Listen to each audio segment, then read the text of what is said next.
آج اگر تھوڑی سی اجنبیت محسوس ہو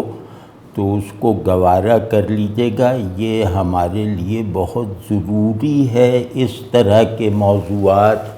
اور مباحث میں سے مانوس ہونا، اور مذہبی ذہن کو ذہن کی دیگر فیکلٹیز سے بالکل منقطع حالت میں رکھنا، اور یہ خطرناک ہو سکتا ہے، یعنی ایمانی طور پر خطرناک ہو سکتا ہے۔ تو اس کے لیے ضروری ہے کہ ہم چیزوں کو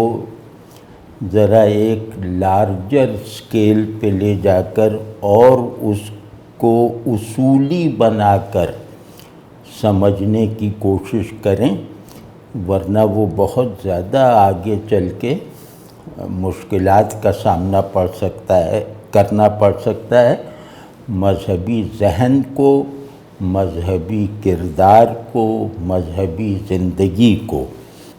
تو آج ایک موضوع ہے، وہ امید ہے کہ وہ خاصا ویسے بھی اس کی دینی اہمیت بہت ہے، اور دینی شعور کے لیے جو سب سے زیادہ جو اس کو سیراب کرنے یا اس کی تربیت کرنے والا موضوع ہو سکتا ہے، یہ موضوع ان موضوعات میں سے ہے۔ تو آج ہم بات کریں گے، جیسے میں نے عرض کیا کہ لنگوسٹک اس انداز سے بھی، فلاسفیکل پہلو سے بھی، مطلب ذہن کی زیادہ بڑی بڑی قوتوں کو مذہبی شعور کے لیے مفید بنانے کی خاطر ہم یہ دیکھیں گے کہ اللہ کے نام اور ان کے معنی، اس کا تعین، یعنی اسماء الہیہ کے میں سے ایک اسم کا کیا مطلب ہے، اور پھر یہ کہ اس مطلب کے صحیح ہونے کے باوجود، یعنی لغت کی روح سے وہ مطلب صحیح ہونے کے باوجود ہم سے کچھ اور تقاضے بھی کرتا ہے، اور ان تقاضوں کو اگر دھیان میں نہ رکھا جائے تو ہم صحیح مطلب بھی اللہ کے اسم کے لیے توہین آمیز ہو سکتا ہے۔ تو وہ ہم آج کوشش کریں گے۔ تو اس میں پہلی بات یہ ہے، جس کو میں کہہ رہا تھا کہ لنگوسٹکس بہت ضروری ہیں قرآن سے تعلق کے لیے، تو اس میں جو بالکل ابتدائی بات ہے وہ یہ ہے کہ لفظ جو ہے وہ کچھ قسموں پر مشتمل ہے۔ مثلا یہ کہ لفظ کا جو بیسک یونٹ ہے حرف، یہ حرف اگر لفظ بننے سے پہلے کی حالت میں دیکھا جائے تو خود لفظ ہے۔ تو حرف ہے، فعل ہے، ورب ہے اور اسم ہے، یہ لفظ کی 3 عام اقسام ہیں۔ تو ان میں ہم لوگوں نے فعل اور اسم کو تو کسی نہ کسی حد تک اپنی عملی عقل کی گرفت میں لے رکھا ہے، لیکن جو انسانی شعور کا بالکل مرکز ہے، وہ مرکز اس سے جو ہے نا وہ سیراب نہیں ہو پا رہا۔ یعنی فہم قرآن کے لیے زباں دانی اور لفظ شناسی اور معنی کی تحقیق کے جو اسالیب ہیں، ان کا درجہ جو ہے وہ ایسا نہیں ہے کہ میرے شعور کے اس مرکز کو روشن کر دے، اس کی نیند کو ختم کر دے، جس کی روشنی اور جس کی بیداری ہی سے میرے تمام علمی اور عرفانی اور ایمانی مقاصد کی تکمیل یا اچھی طرح ان کی پریزنس جو ہے وہ مشروط ہے۔ تو اس میں اس پہلو سے میں عرض کر رہا ہوں، اور بہت کوشش کروں گا کہ بہت ٹیکنیکل بات نہ ہو، ابتدائی باتیں ہو جائیں، اس کے بعد اگر آپ لوگ اس سے مانوس ہوں تو پھر ہم لفظ کیا ہے، معنی کیا ہے، ان سب موضوعات کی طرف جائیں گے۔ تو اس میں جو لفظ کا جو بیسک یونٹ ہے یعنی حرف، تو یہ یوں ہے کہ جیسے اس کا پہلا اسٹرکچرل یونٹ ہے لفظ کا، پھر یہ لفظ کو تعمیر کرتا ہے اپنے جیسے دوسرے لیکن مختلف حروف سے مل کر، اس کو کہتے ہیں لفظ کا مادہ، لفظ کی ایٹیمالوجی۔ تو اس میں جیسے 2-3 حروف ہوتے ہیں، ان سے بے شمار الفاظ بنتے ہیں، ان الفاظ کے فوری معنی ایک دوسرے سے مختلف ہوتے ہیں، حتیٰ کہ متضاد بھی ہو سکتے ہیں، لیکن مادے کی وحدت کی وجہ سے، یعنی ایک ہی روٹ رکھنے کی وجہ سے، وہ مختلف المفاہیم الفاظ میں ایک جیسے ایک معنوی وحدت کی رو دوڑ رہی ہوتی ہے۔ اگر اس معنوی وحدت کی، اس جو ایٹیمالوجیکل جو ایک فلو ہے لفظ کا، مطلب الفاظ میں مشترک ہے، اس کو اگر نہ پہچانا تو آپ زبان نہیں جانتے، آپ بس کام چلانے والی زباندانی رکھتے ہیں، کسی بڑے کلام کا کوالیفائیڈ مخاطب نہیں ہیں۔ تو اس میں یہ ضروری ہے کہ پہلے یہ سمجھیں کہ لفظ کی تشکیل جس مادے سے ہوتی ہے، اور ہر زبان میں الفاظ کے روٹس ہوتے ہیں، ہر زبان میں، یعنی لیٹرز ہوتے ہیں کچھ، وہ لیٹرز لفظ بننے سے پہلے معنی نہیں رکھتے، لیکن لفظ بنتے ہی ان کی کچھ خاصیتیں جو لفظ بننے سے پہلے ہمارے علم میں نہ آ سکی تھیں، وہ خاصیتیں اپنا ظہور کرتی ہیں اس لفظ کے اس لفظ پر حکومت کرنے کی حالت میں۔ تو اس کی کئی مثالیں، جیسے الف لام میم، یہ ایک مادہ ہے، 3 حروف کا مادہ ہے، اس سے بہت سارے الفاظ بنے ہیں کہ علم بنا، علامت بنا، اور طرح طرح کے اور الفاظ بنے۔ تو ان الفاظ میں ہم معنویت نہیں ہے، ان الفاظ میں بہت سارے الفاظ ایسے ہو سکتے ہیں جو علم کے معنی سے مختلف ہوں، معلوم کے مفہوم سے مختلف ہوں، لیکن ان سب میں ایک خاصیت جو ان کے معنی کے اختلاف میں رہتے ہوئے بھی، اس اختلاف کو ختم نہ کرتے ہوئے بھی وہ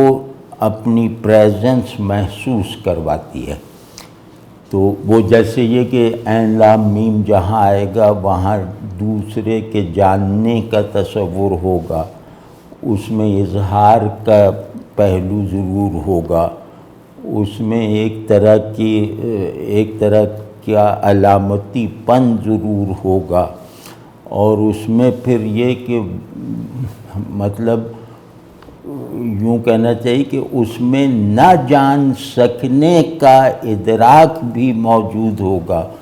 اور پھر اس مادے سے بننے والے تمام کلمات میں غیب مشترک ہوگا، کہ اگر غیب کا آئیڈیا نہ ہو تو عین لام میم سے بننے والے کلمات اور الفاظ جو ہیں وہ وجود میں نہ آ سکتے۔ یہ میں نے ایسی ایک انگھڑ سی مثال دی ہے، مطلب اس میں مثال میں کوئی غلطی ہو تو اس کی میں معافی چاہتا ہوں، لیکن اصول یہی ہے۔ تو تو جو بنیادی مادہ ہوتا ہے، یعنی اس مادے کو بنانے والے بنیادی 2 3 4 جو حروف ہوتے ہیں، ان سے الفاظ کا بننا تو واضح ہے۔ اس سے آگے کی بات یہ ہے کہ ان سے معنی کی بھی تشکیل ہوتی ہے،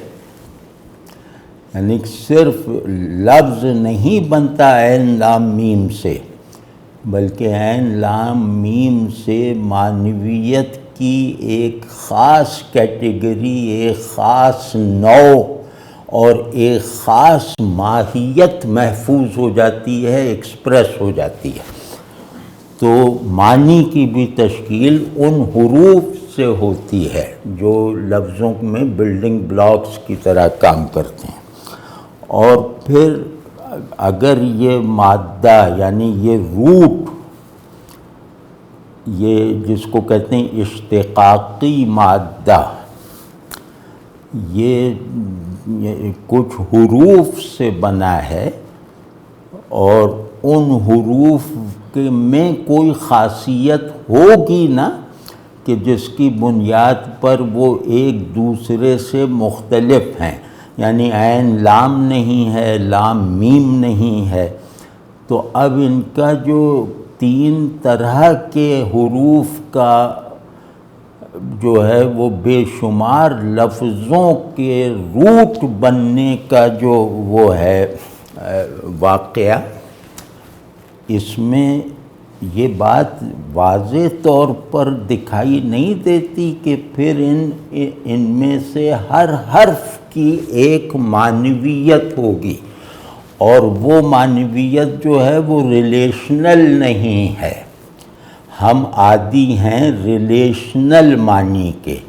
کہ یہ لفظ یہ اس کا مصداق، یعنی آبجیکٹ کے نام کو ہم سمجھنے کی اہلیت رکھتے ہیں، لیکن اگر ہمارے تصور معنی اور ہمارے اندر مفہوم بنانے والی قوت کو ذرا ترقی مل جائے، ذرا لطافت تک رسائی مل جائے، تو ہم صاف دیکھ لیتے ہیں کہ ایک معنی ما قبل لفظ بھی ہوتا ہے اور ایک معنی ماورائے لفظ بھی ہوتا ہے۔ تو وہ جو لفظ سے ٹرانسینڈنس کی نسبت رکھنے والی معنویت جو ہے، جس کے کام میں لائے بغیر آپ کے اندر مفہوم کی پیدائش کا عمل ہی نہیں شروع ہو سکتا، تو وہ جو ہے وہ معنی کی ایک ایسی کیٹیگری ہے، ایک ایسی سطح ہے جو ہمارے تجربے یا تخیل یا ادراک میں آئے ہوئے آبجیکٹس سہار نہیں سکتے، اس کا مصداق نہیں بن سکتے، یعنی میننگ ایز سچ۔ تو یہ حروف میننگ ایز سچ کو کمپاؤنڈ بناتے ہیں، ایک دوسرے سے مل کر لفظ کی شکل دے کر، اور لفظ کو ایک معنی کی ایک خاص نوع سے منسوب کر کے، اور پھر اپنی جو معنوی اٹھان ہے الفاظ کے اندر، یہ جو حروف کے اندر ایک معنوی بہاؤ سا ہے، وہ بہاؤ جو ہے وہ لفظ بننے کے بعد بھی برقرار رہتا ہے، اور اس کی بنیاد پہ لفظ جو ہیں وہ کثرت معانی پیدا کرتے ہیں، اس سے تشبیہ بنتی ہے، اس سے استعارہ بنتا ہے، اور پھر اس سے بھی بڑھ کے وہ لفظ کلمہ بنتا ہے، علامت بنتا ہے۔ تو یہ سب تاثیرات جو ہیں وہ جو میننگ ایسنس کی ہے، جو حروف کی پراپرٹی ہے، تو یہ واضح ہے نا کہ حروف لفظ کو اس کے کسی معنی تک محدود اور کسی مفہوم سے مخصوص نہیں رہنے دیتے، اور یہ جو لفظ میں معنی کا جو ایک معنی کی جو اصل ہے، یعنی معنی کی ایک خاص ماہیت جس کا اظہار مختلف الفاظ میں ہو رہا ہے، وہ ماہیت پریزنس ہے، وہ مفہوم نہیں ہے۔ تو جو شخص بھی لفظ میں موجود اس ماورائے ادراک لیکن لائق احساس پریزنس کو محسوس نہیں کرتا، جو لفظ کے معنی میں اس پریزنس کو شامل کر کے توسیع کا، تازگی کا، سیرابی کا عمل نہیں کرتا، وہ لفظ نہیں جانتا۔ تو یہ ایک بات، اور دوسرے یہ کہ یہ جو بنیادی حروف ہیں جو الفاظ بناتے ہیں، یعنی لفظ کو وجود میں لانے والے حروف اپنے سے بننے والے تمام الفاظ کے ساتھ اپنی ٹرانسینڈنس اور اپنی مغایرت اور اپنے معنوی طور پر زیادہ اور مختلف ہونے کو برقرار رکھتے ہیں۔ اس بات کو ذرا تنہائی میں 2-3 مرتبہ سن کے یہ جیسے محسوس ہو جائے گا کہ یہ بات صحیح ہے۔ تو اب اس کا حاصل کیا ہوا کہ ہم زبان کو، لفظ کو اور لفظ اور معنی کی جو نسبتیں ہیں ان سب چیزوں کو درمیان سے پکڑ کر اختیار کر لیتے ہیں۔ تو اس کی وجہ سے ہم بڑے بیان، بڑے ٹیکسٹ، بڑے کلام کا مخاطب بننے میں مطلب ناکامی کا سامنا کرتے ہیں۔ ہم بڑے ٹیکسٹ کا حق ادا کرنے والی قابلیت زبان کے سطحی علم اور ذوق کی وجہ سے لوز کر چکے ہیں۔ تو اس میں انشاءاللہ کبھی میں بات کروں گا۔ دلالت کی جو بحثیں مذہبی ذہن نے اٹھائی ہیں وہ بالکل گرا دی ہیں۔ اگر دلالت کی بحث اس فن کے یعنی لسانیات وغیرہ کے ماہرین کے سے تصدیق کروا کے اٹھائی جاتی تو ہمارے مذہبی علم کی سطح، ہماری قرآن فہمی کی سطح بہت بلند ہو جاتی اور محض ذہنی نہ رہتی۔ سمجھ رہے ہیں نا؟ کیونکہ لفظ جو ہے اور حرف اور لفظ اور معنی، ان تینوں کو الگ الگ جیسے فرض کر کے دیکھیں تو یہ جہان وجود ہے، یہ ہمارے موجود ہونے میں جو ہے موجود ہونے کی کیفیت کو گھٹاتا اور بڑھاتا رہتا ہے، ہمارے موجود ہونے کے مرتبے کو گراتا اور بلند کرتا رہتا ہے۔ یہ صرف ذہنی چیز نہیں ہے۔ لغت وغیرہ یہ الفاظ کے قبرستان ہیں۔ الفاظ کا جو زندہ باغ ہوتا ہے وہ صاحب زبان کے اندر ہوتا ہے۔ تو خیر، تو اسی طرح جیسے یہ تو بچوں جیسا سبق ہے نا، ہم نے تو پرائمری میں پڑھا تھا کہ زبان حرف، فعل اور اسم کا مجموعہ ہے۔ تو چلو وہ پرائمری میں پڑھنے کا مطلب یہ نہیں ہے کہ یہ بات غلط ہے، بالکل تب وہ باتیں وہی صحیح ہیں جو پرائمری میں آپ نے پڑھی ہوں۔ ہاں یہ ہے کہ وہ باتیں کافی نہیں ہیں، لیکن سنگ بنیاد بننے کی صلاحیت انہی باتوں میں ہے جو ہم نے پرائمری اسکول میں سیکھی ہیں۔ تو اب اس میں جیسے فعل ہے، فعل جو ہے وہ معنی کی 2-3 قسمیں ہوتی ہیں، بناوٹیں ہوتی ہیں۔ تو معنی کی ایک بناوٹ زمانی ہوتی ہے، ٹیمپورل ہوتی ہے، اسپیشیل ہوتی ہے، یعنی اس میں حرکت جو ہے وہ بنیادی عنصر کی حیثیت رکھتی ہے معنی میں۔ یعنی کہ اس جو فعل کے معنی میں عمل مختلف ہیں، مفاہیم مختلف ہیں، سب کچھ آنا جو ہے وہ جانا نہیں ہے، دیکھنا جو ہے وہ سننا نہیں ہے، لیکن ان سب میں ایک بات جیسے بائنڈنگ فورس کے طور پر موجود ہے، وہ ہے کہ یہ معنی کی زمانی ساخت کا اظہار ہے۔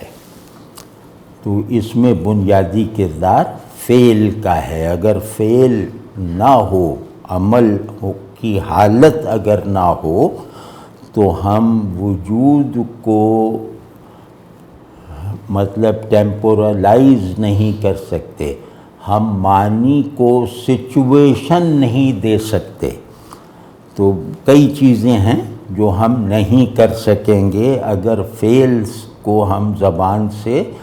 اور فعل کے کردار کو اپنے شعور کی تعمیر سے خارج کر دیں۔ تو اب اصولی بات یہ ہے، مطلب یہ تو ایک عام سی بات ہے کہ فعل میں حرکت ہوتی ہے اور حرکت زمانے کی نوع سے ہے۔ فعل یعنی دیکھنا، چکھنا، پڑھنا، لکھنا، یا میں پڑھ رہا ہوں، میں پڑھ رہا تھا، میں پڑھوں گا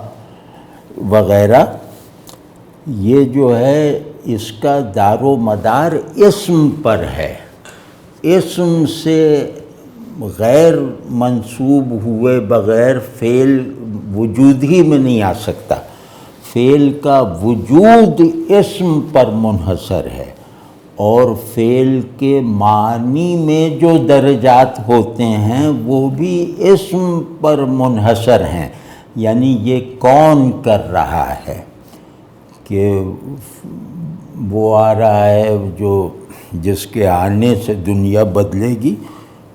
اور میں آ رہا ہوں جس کے آنے سے گھر میں لڑائی ہوگی۔ تو اب یہ آنا اپنا آخری مطلب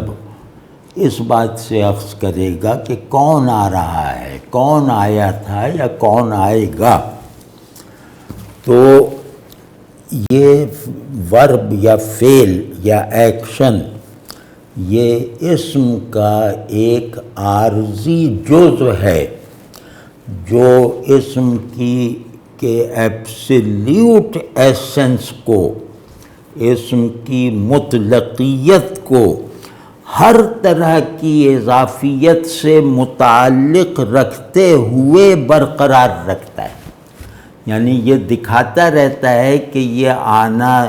یہاں تک ہے، اضافی ہے، سونا ایک اور کنڈیشن ہے، ایک اور ضرورت ہے، ایک اور سچویشن ہے، لیکن وہ سونے والے اور آنے اور جانے والے کو حاوی رکھتا ہے اپنے اوپر، جس کی وجہ سے جو ہے جس کا فعل ہے یعنی فاعل، وہ اپنے پوری مطلقیت، اپنے پوری انفرادیت کے ساتھ برقرار رہتا ہے، قائم رہتا ہے۔ وہ اس تغیر اور حرکت سے متاثر نہیں ہوتا، اس کی ڈیفینیشن پہ فرق نہیں پڑتا۔ تو اس کو میں کہہ رہا ہوں۔ تو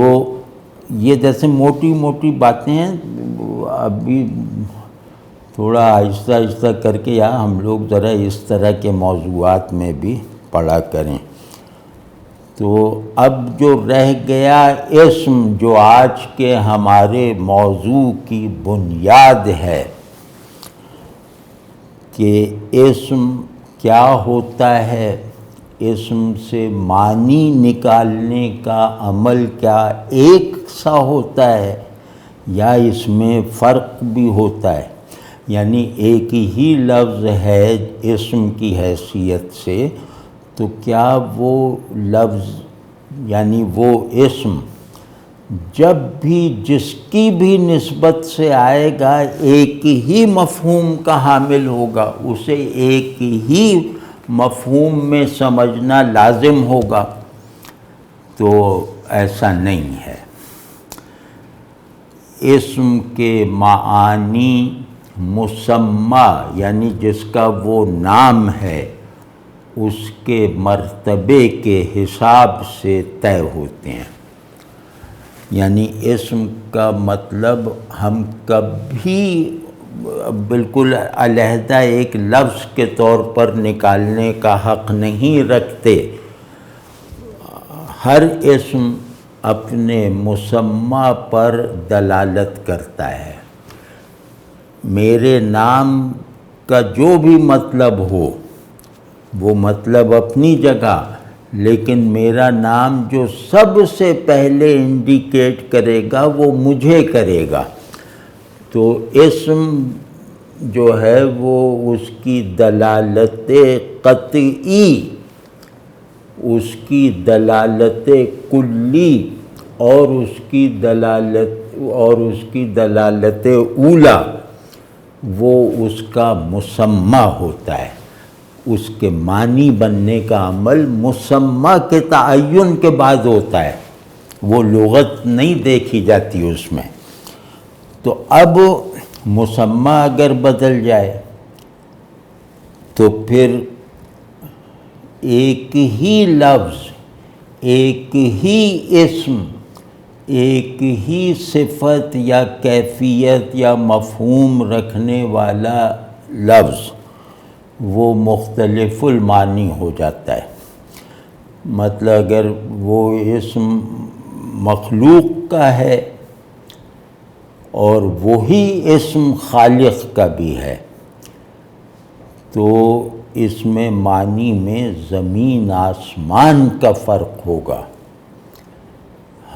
یہاں معنی میں مشابہت ظنی ہے اور غیریت قطعی ہے، مطلق ہے. تو یہ بات سمجھے بغیر ہم اللہ کے کلام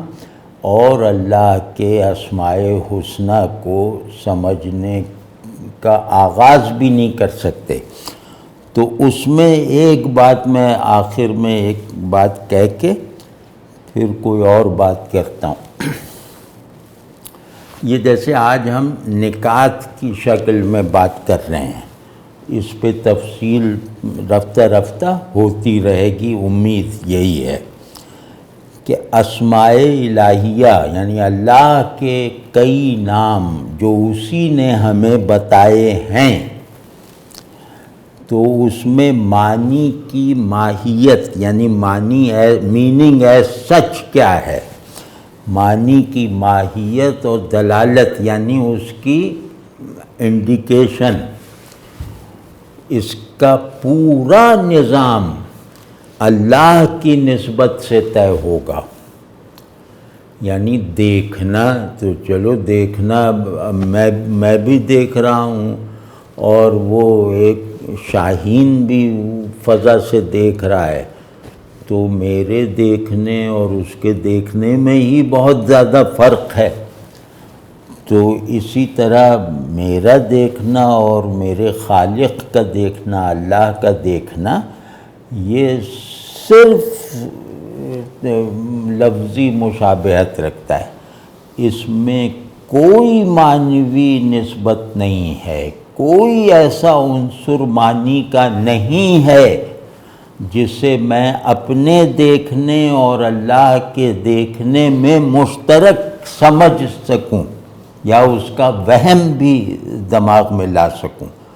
تو اب آپ دیکھیے کہ معنی کی ایسی قطعیت، یعنی دیکھنے کا جو مطلب ہے وہ تو قطعیت ہی سے بنا ہوا ہے نا. تو اس طرح کی قطعی دلالت، حتمی دلالت رکھنے والے معانی بھی اپنی نسبت کے لحاظ سے بدل جاتے ہیں، کم یا زیادہ ہو جاتے ہیں،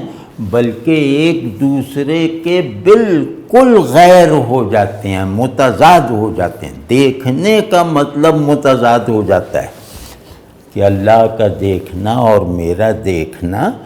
یہ اپوزٹس ہیں، ان میں کسی بھی طرح کی کوئی مطابقت اور مشابہت اور مماثلت نہیں ہے، میں اپنے دیکھنے پر قیاس کر کے اللہ کے بصر کا جو بھی تصور باندھوں گا وہ وہم ہوگا، وہ اللہ کی شان میں گستاخی کی حیثیت رکھے گا۔ تو اللہ کے ہر اسم کے واضح معانی میں اس کے نامعلومیت کے جوہر کو مرکزی حیثیت دینا فرض ہے۔ یعنی اللہ کے نام کا مطلب میں نے اپنی بساط کے مطابق جان لیا، لیکن یہ جاننے کا عمل بھی جو ہے، یعنی میں نے اپنی دانش میں اپنی ضرورت بھر جان لیا ہے کہ قادر کا یہ مطلب، مقتدر کا یہ مطلب، لیکن اگر میں نے یہ نہ سمجھا اور یہ یقین نہ رکھا کہ یہ جو مطلب میرے علم میں آیا ہے یہ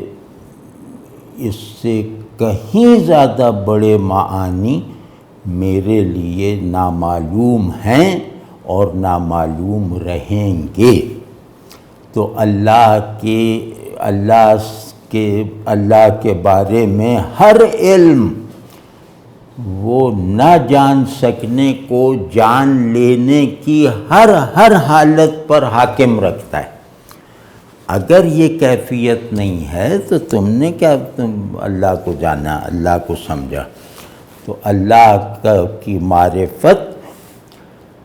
اس کی جو وجودی سچویشن ہے، یعنی غیب مطلق اور وحدت مطلق، ان دونوں کے حساب سے ہوگی، ان دونوں کی بنیاد پر ہوگی، ان پرسپیکٹیوز پر ہوگی، اور اگر ایسا ہوگا تو اس میں نامعلوم حقیقی ہے اور معلوم اعتباری ہے۔ یعنی معلوم غلط نہیں ہے لیکن معلوم کامل نہیں ہے، اور نہ ہو سکتا ہے کسی بھی غیر اللہ کے لیے، کسی بھی نبی کے لیے۔ تو اب جب بھی اسماء الہیہ کے معنی، ظاہر ہے ہمیں بہت شوق ہے، ہونا چاہیے کہ اس نام سے اس نام سے اللہ کو پکاریں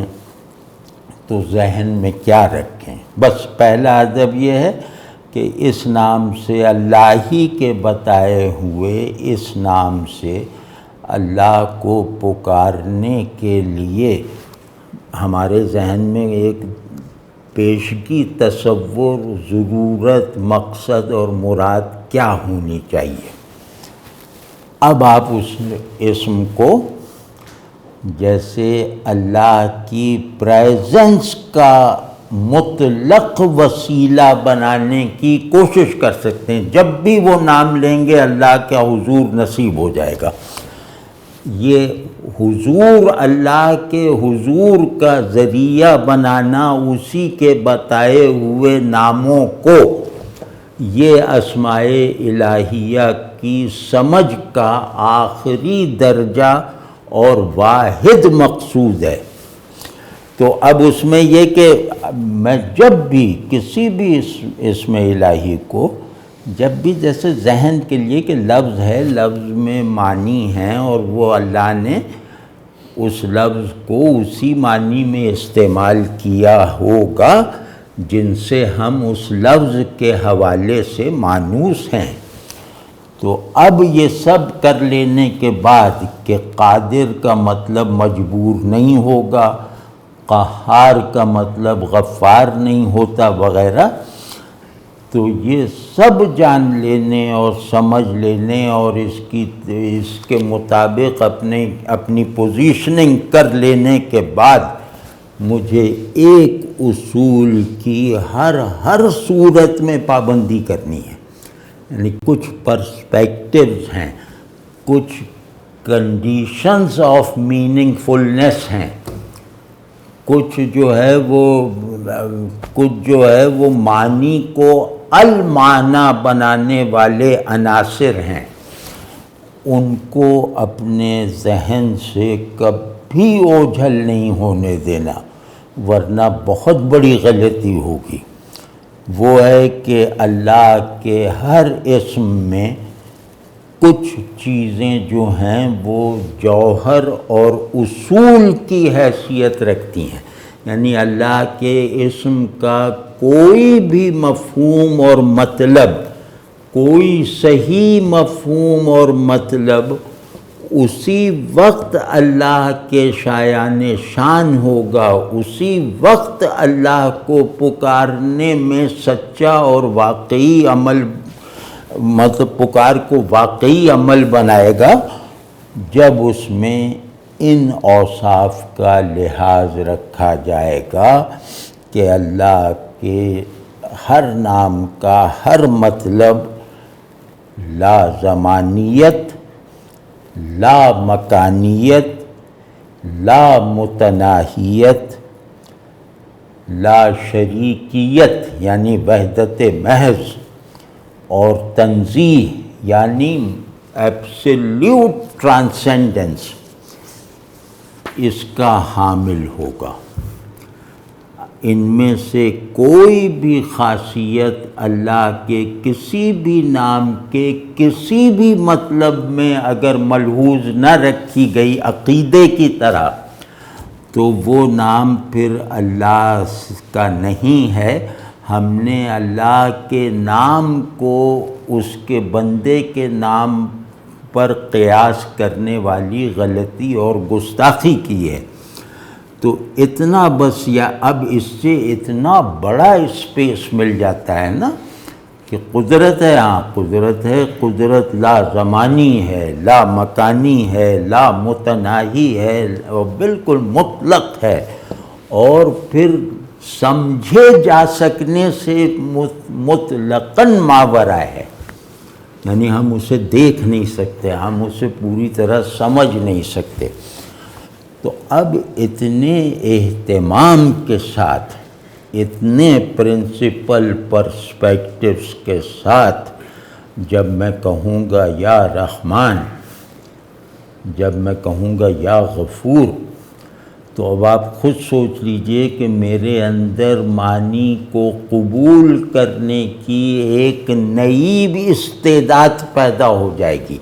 میرے اندر معنی کو تاثر اور احساس کی سطح تک اتار دینے کی ایک توفیق میسر آ جائے گی،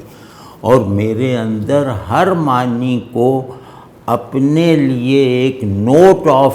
آئیڈینٹیفیکیشن بنانے والی صلاحیت پیدا ہو جائے گی۔ یہ کر کے تو دیکھو۔ تو یہ مطلب یہ کہ بہت، جیسے میں فرض کیا کہ بچوں سے کہوں تو میں یہ کہوں گا کہ جو معنی ہے وہ صحیح ہے، لیکن یہ کہ وہ معنی مطلب وہ لفظ کے اللہ سے جدا ہوتے ہی انہیں سکیڑنا پڑے گا۔ تو بس ہم نے صحیح سمجھا، ہم نے صحیح نہیں، مطلب ہمارا سمجھنا صحیح ہے اللہ کے فضل سے، اور ہمارا نہ سمجھ سکنا بھی صحیح ہے اخلاص کے ساتھ، دونوں مقبول ہیں۔ تو اللہ کا نام اپنے نہ سمجھ سکنے کو سمجھنے سے زیادہ بامانی بنا دیتا ہے۔ یہ تجربہ کر کے دیکھیں۔ تو یہ بات تو ہو گئی بھائی، اب کچھ اچھا اگلی اب اس طرح کی باتیں جو ہیں نا، میں 3 آدمیوں کے اتفاق رائے کے ساتھ آنے والی فرمائش پر جاری رکھوں گا، کیوں مجھے یہ سب باتیں کرتے ہوئے ویسے ہی ایک جھجک سی ہوتی کہ ہر کسی کو میں مشکل میں نہ ڈالوں۔ احمد جاوید صاحب، یہ مثال دیں نا ذرا کسی اسم الہیہ سے، مثال دے کے ذرا یہ واضح کریں، یہ لا زمانیت، لا مکانیت، لا شریکیت، لا متناہیت اور تنزیہ، یہ ذرا یہ سب صفات ذات الہی کی ہیں یا نہیں ہیں؟ ہیں نا؟ تو اللہ کا ہر نام اللہ کے بارے میں میسر آنے والی ہر معرفت اس یقین پر ہوگی کہ میں نے جو سمجھا ہے وہ بہت تھوڑا ہے، جو نہیں سمجھا ہے وہ بے شمار ہے۔ تو یہ مثال ہی تو ہوئی نا کہ اللہ کی ذات اس کی صفت کے معنی کی نوع، سائز اور مرتبے کو متعین کرے گی۔ تو اللہ کی ذات کے یہ اصول ہیں جو میں نے گنوائے ہیں۔ تو جب اللہ خود لا زمانی لا مکانی ہے تو اس کی ہر صفت جو ہے وہ لا زمانی اور لا مکانی سیاق و سباق میں سمجھی جائے گی، ورنہ وہ بڑی غلطی پر تک پہنچا سکتی ہے۔ تو وہ جیسے اللہ واحد ہے، الواحد، یہ جو الف لام کا صیغہ ہے نا، یہ عربی میں سب سے بڑے معانی کی تشکیل کرنے والی قوت کا نام ہے۔ یہ دو حرف جو ہیں الف لام، تو الواحد اس کا مطلب ہے کہ یہ نہیں ہے کہ اللہ کی طرح کوئی واحد نہیں ہے۔ چلو یہ مطلب بھی اگر آدمی سمجھ لے تو وہ غلطی سے تو بچا ہے، لیکن یہ معنی اس کے اندر تاثیر نہیں پیدا کرے گا۔ تو اب ہم کہتے ہیں کہ الواحد کا مطلب یہ ہے کہ اللہ کا واحد ہونا اگر تمہارے پیش نظر ہو تو پھر کوئی واحد نہیں ہے، یعنی اس وحدت کی ہر واحد سے نفی لازمی ہے۔ تو یہ جیسے ایک مثال ہوگی کہ اللہ جو ہے وہ الاحد ہے، تو اب الاحد میں اس وقت تک نہیں اس کے جو ایسنس کو چھو سکتا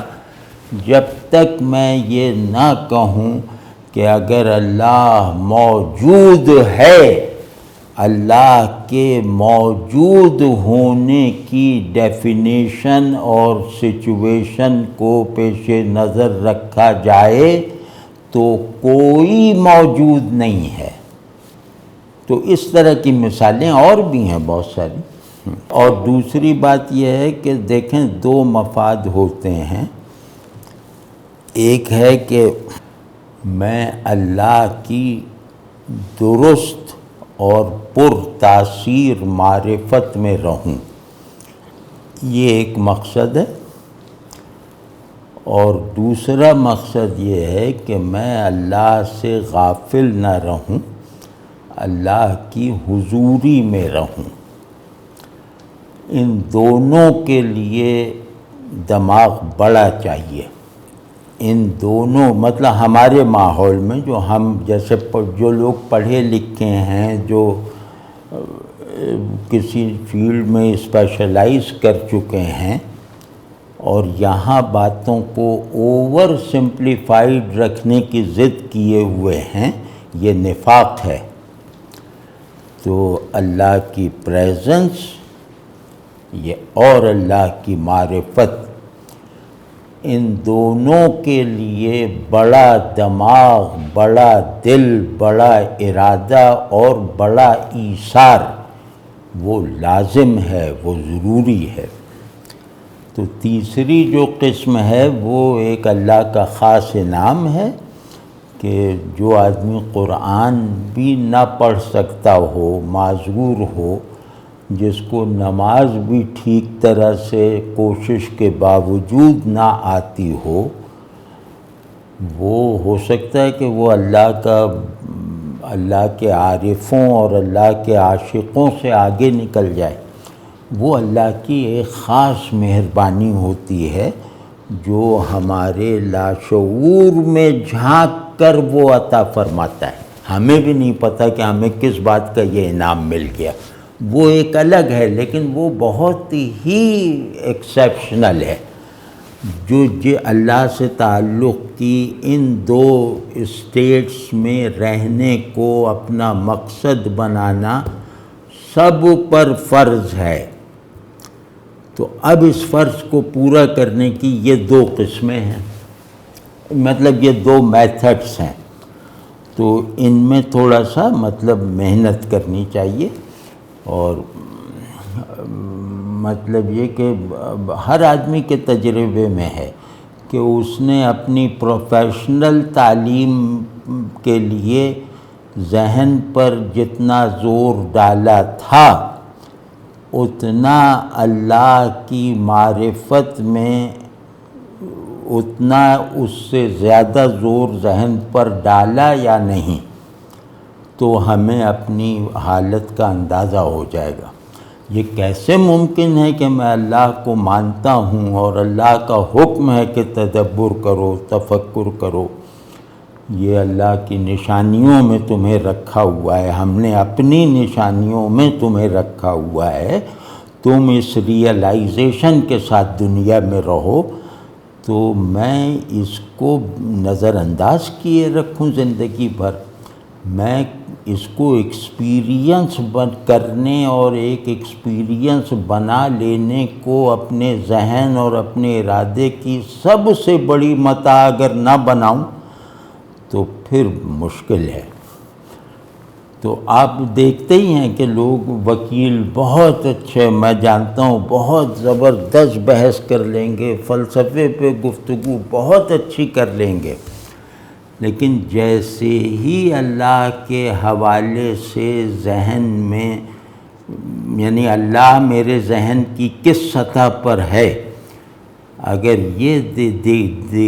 ان کے اندر جھانک کے یا ان سے کہا جائے کہ بھائی اللہ کے بارے میں بھی کچھ باتیں بتاؤ، تو وہ بالکل گاؤں کی مسجد کے مولوی ہیں۔ بالکل ایسا نہیں ہونا چاہیے۔ ہم نے ہر آدمی کو اللہ نے جیسا ذہن دیا ہے، یہ ٹھیک ہے کہ آپ بہت سے لوگوں کا ذہن بہت اچھا ہے، بہت سے لوگ میری طرح کے ہیں، لیکن اپنی تمام تر شعوری طاقتوں اور وجودی قوتوں کو اللہ کے لیے مخصوص رکھنا یہ فرض عین ہے، اور جو یہ نہیں کرے گا وہ اپنا بہت بڑا نقصان آخرت میں دیکھے گا۔ تو اللہ مجھے اور سب کو مطلب اس بات سے بچائے کہ ردی چیزیں تم نے ہمارے لیے رکھی تھیں، اور جو بڑھیا چیزیں تھیں جو جن کی تمہارے دماغ میں قدر تھی وہ سب تم نے دنیا پہ خرچ کر دی، ہمارے لیے کیا لائے ہو؟ تو ہم کم از کم یہ تو کہیں نا کہ یا اللہ ہم آپ کے لیے اپنی اس تمنا کو لائے ہیں، اپنی اس ارج کو لائے ہیں،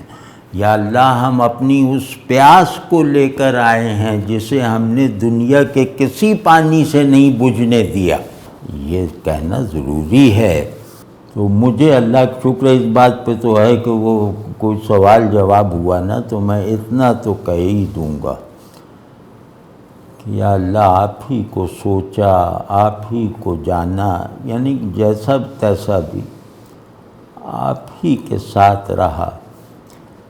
آپ ہی کی طرف یکسو رہا، ناکام ہو گیا کمزوری کی وجہ سے، اپنی خرابیوں کی وجہ سے، لیکن یا اللہ دیکھ لیجئے کہ ہم نے جو پیاس آپ کو دیکھنے سے بجھتی ہے وہ ہم نے کسی اور کو دیکھ کر نہیں بجھنے دی، بس اتنا ہی کافی ہے کہ پھر اللہ بہت امید ہے کہ اگر یا حساب کتاب چھوڑو اس کو بھیج دو۔ جو سنجیدہ بات ہے جس پر ہمیں اپنی آئندہ وہ سرگرمیاں پلان کرنی چاہیے اور ایک دوسرے سے تعاون کرنا چاہیے، وہ یہ کہ اس وقت مسلمانوں کو جو امراض لاحق ہیں ان میں غالباً سب سے بڑا مرض ہے کند ذہنی، چھوٹا دماغ۔ تو یہ مطلب کسی بھی علم کو اس کی اساسیات میں سمجھنے کا مظاہرہ نہیں کر پا رہے، تو اس کا علاج دینی ضرورت ہے. مطلب یہ ہم اس لیے تھوڑی کر رہے ہیں کہ ہم جا کے بحث میں فاتح ہو جائیں. ہم اس لیے کر رہے ہیں کہ ہم اپنے بہترین حصے کو اللہ کے لیے خاص رکھیں، اپنے بہترین حال کو، اپنے بہترین خیال کو. وہ ہے ہی نہیں، نہ حال ہے قلب میں ایسا جسے ہم کہہ سکیں کہ یہ بہترین ہے، اور نہ ذہن میں وہ سکت ہے جس کی وجہ سے ہم کہہ سکیں نہیں نہیں ہے. یہ کیا بات ہوئی، ہم نے فلاں تھیوری بنا لی، ہم نے فلاں مشکل سلجھا دی. تو ایسا نہیں ہے. تو میں ایک طرح سے جیسے یہ دعوتی اور تبلیغی جذبے سے یہ چاہتا ہوں کہ اب ذہن کو مضبوط کرنے، ذہن کو تعمیر کرنے والی چیزیں دنیاوی علوم کی شکل میں ہوتی ہیں، تو ان سے بے خبر نہ رہا جائے. ذہن کی تعمیر فقہ پڑھنے سے اور اس سے نہیں ہوتی. ذہن کی تعمیر ریلیونس میں غالب رہنے سے ہوتی ہے، ریلیونس کے ساتھ. یعنی دنیا میں ذہن بنانے والی جو قوتیں ہیں، ان قوتوں کو اگر میں نظر انداز کروں گا تو میرا ذہن نہیں بن پائے گا. تو یہ کام ہم کرنا چاہتے ہیں، اور اللہ کرے کہ اگر اس میں کوئی نقصان یا غلطی نہ ہو تو یہ کام ہم سے کروا لیں.